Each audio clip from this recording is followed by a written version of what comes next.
aqui é Eunice Porto e eu falo mais uma vez aqui do Espaço Casa Viva. E hoje eu vou trazer para vocês um tema que é constelação familiar. O que são as constelações familiares? As constelações familiares, ela é uma técnica que ela foi desenvolvida por um alemão chamado Bert Hellinger. Ele tem 93 anos, ele fez agora em final de 2017, e desses 93 anos, 40 anos ele foi missionário.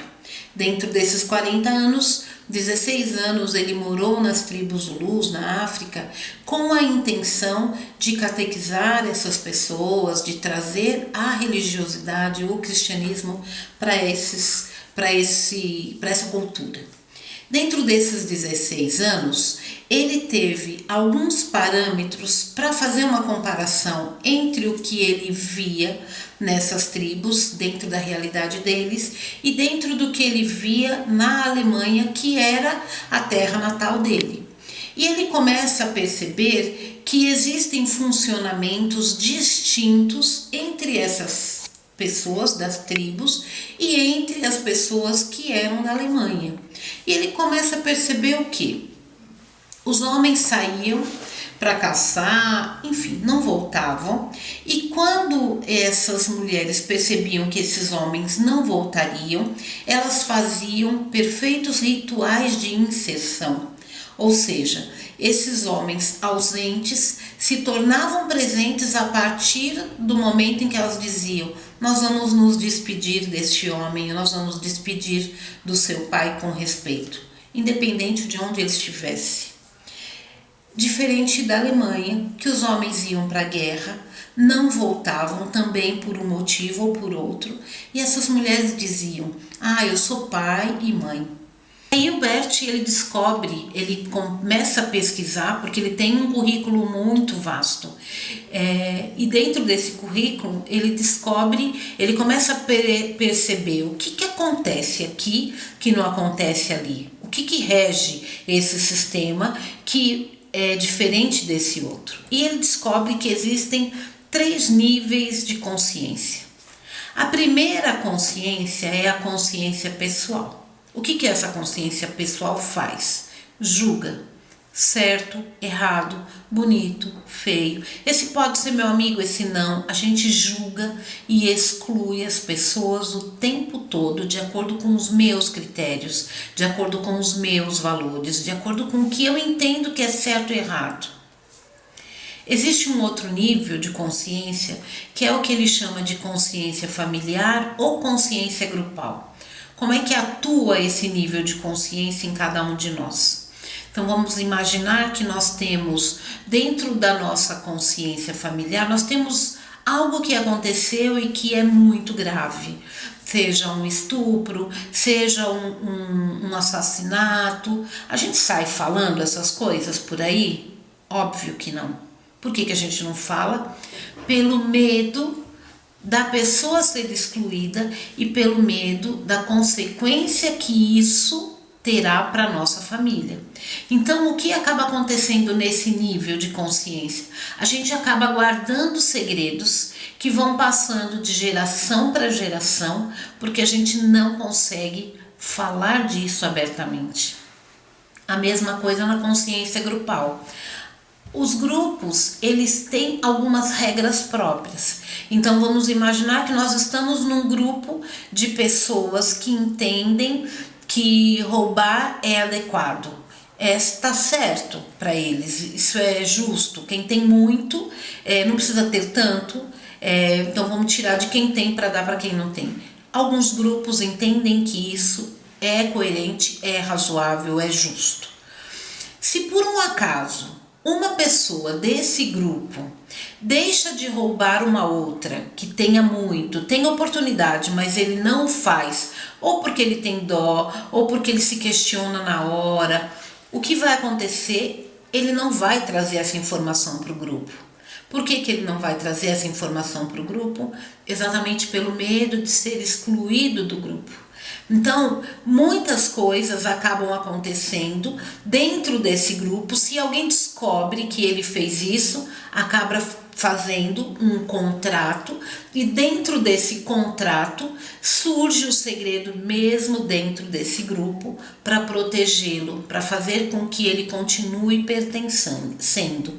Assim como é na nossa família, nós mantemos os segredos muitas vezes de geração para geração, no sentido de proteger essa pessoa. Porém, em outros momentos, esse sistema familiar ou grupal exclui essa pessoa e diz assim: olha, ela não pertence mais a esse grupo, porém o que ela fez que gerou a exclusão fica entre nós, não se fala mais nisso. E aí esses segredos também permanecem gerações após gerações. E a gente vai olhando para isso sem ter a menor consciência do quanto isso afeta a nossa vida e as nossas escolhas.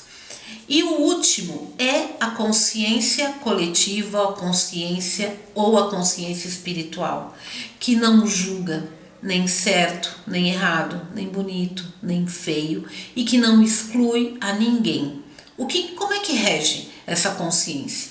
Ela simplesmente diz: toda vez que há um excluído, alguém nas gerações seguintes repete o mesmo comportamento, como se dissesse: a partir de mim você volta a pertencer. Então é como se olhasse para trás, para todos os ancestrais, ou para aquele que eu estou identificado, ou aquele que teve esse comportamento, e por amor eu faço do mesmo jeito, para que você passe a pertencer novamente a partir de mim. E muitas vezes a gente vai tendo comportamentos exatamente movidos por essa intenção de pertencer os ancestrais, e a gente repete e repete, e aí isso vai de geração para geração. Então a constelação familiar, ela é movida exatamente por esse nível de consciência, que não julga certo nem errado, mas que traz o direito de todos os excluídos do sistema voltarem a pertencer, ok?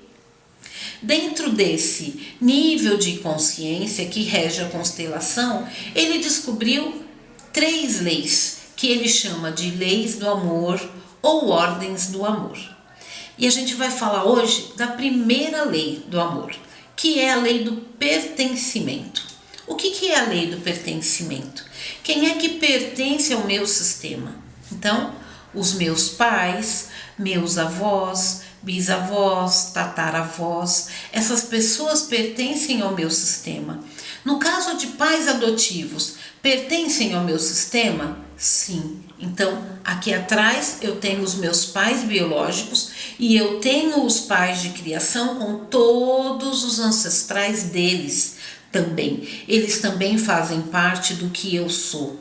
E quando nós olhamos para isso e a gente deixa cada um pertencendo a esse sistema, isso segue em ordem.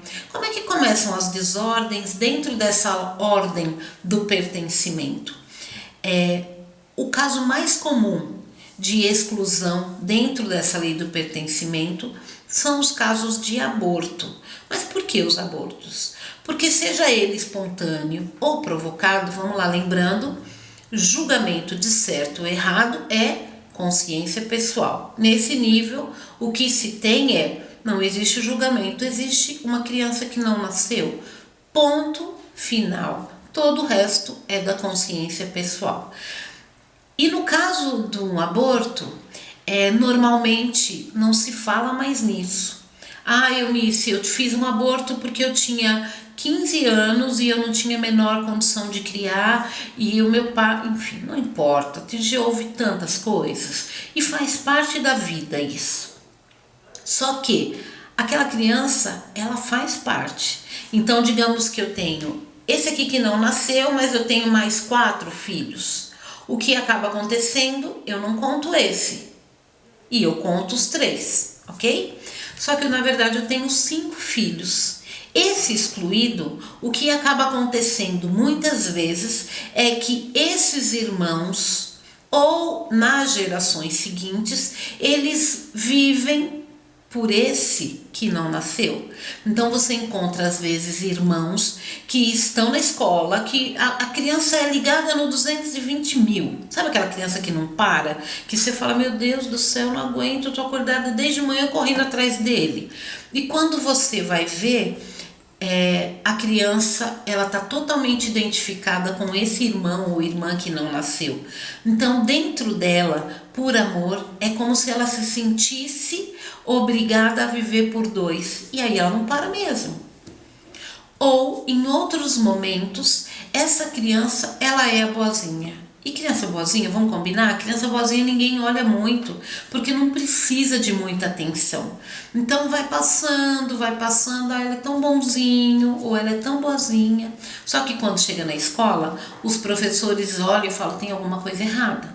Quando chega pelo olhar da constelação, e a gente vai olhar, essa criança também está totalmente identificada com esse irmão ou irmã que não nasceu. Então é como se dentro dela ela dissesse, eu sigo você.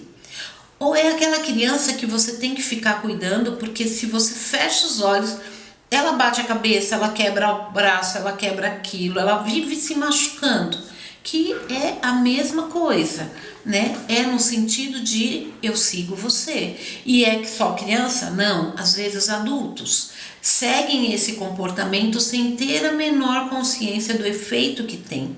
E quando os pais olham para esse irmão ou para esse filho que não nasceu, as crianças podem simplesmente seguir a vida delas e fazer o melhor com a vida que lhes foi dada. Outros casos de exclusão dentro dessa lei do pertencimento. Por exemplo, se por um acaso um homem se apaixonou, tem uma noiva, namorou com essa mulher 10 anos, ficaram noivo mais 5, ou seja, quase 17 anos juntos. Porém, chega um momento que ele conhece uma outra mulher e ele simplesmente se encanta por essa outra mulher. E a ponto dele chegar para essa noiva e dizer, olha, eu sinto muito, não faz mais sentido para mim estar com você, eu não estou sendo honesto, eu não é justo com você, você é uma boa mulher, mas não consigo mais estar com você. E ele rompe esse relacionamento.